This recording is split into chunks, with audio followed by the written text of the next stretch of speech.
১৯২৬ সালের ৩ সেপ্টেম্বর কলকাতার আহিরিটোলায় জন্ম নেয়া অরুণ কুমার চট্টোপাধ্যায় মধ্যবিত্ত পরিবারের হাল ধরতে গ্র্যাজুয়েশন শেষ না করে ২৭৫ টাকা বেতনে কেরানির চাকরিতে যোগ দেন। কিন্তু অভিনয়ের প্রতি প্রবল টান তাকে আটকে রাখতে পারেনি। সে অরুণ কুমারই একদিন হয়ে ওঠেন বাংলা চলচ্চিত্রের চিরকালীন মহানায়ক উত্তম কুমার।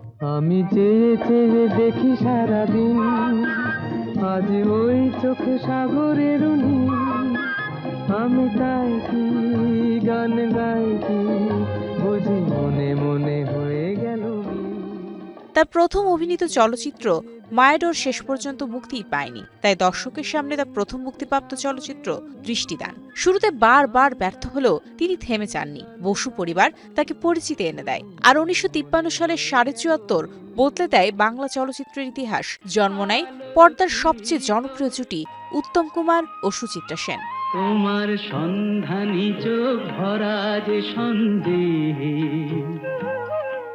এরপর হারানো সুর, অগ্নি পরীক্ষা, সাগরিকা, চাওয়া পাওয়া, পথে হলো দেরি ও সপ্তপদী একের পর এক কালজয়ী চলচ্চিত্রে মুগ্ধ করেন দর্শকদের। শুধু বাংলা নয়, ছোটি সি মুলাকাত, অমানুষ ও আনন্দ আশ্রমের মতো হিন্দি চলচ্চিত্রেও অভিনয়ের ছাপ রাখেন। আর সত্যজিৎ রায়ের নায়ক ও চিড়িয়াখানায় তার অভিনয় আজও ভারতীয় সিনেমার অনন্য সম্পদ হিসেবে বিবেচিত।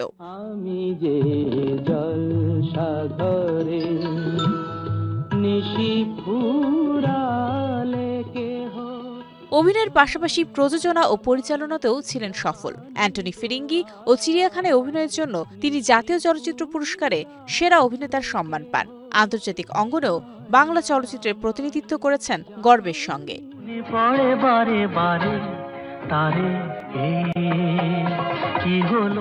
কিন্তু রূপালী পর্দার সে উজ্জ্বল অধ্যায় থেমে যায় ১৯৮০ সালের ২৪ জুলাই। ওগোবধূ সুন্দরী চলচ্চিত্রের শুটিং চলাকালে অসুস্থ হয়ে পড়েন। হৃদরোগে আক্রান্ত হয়ে চির বিদায় নেন বাংলা চলচ্চিত্রের এই মহানায়ক।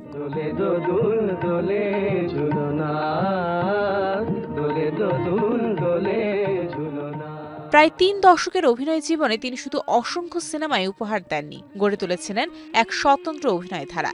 তাই প্রজন্ম বদলালেও বাংলা চলচ্চিত্রের ইতিহাসে মহানায়ক এক জুটি, উত্তম কুমার।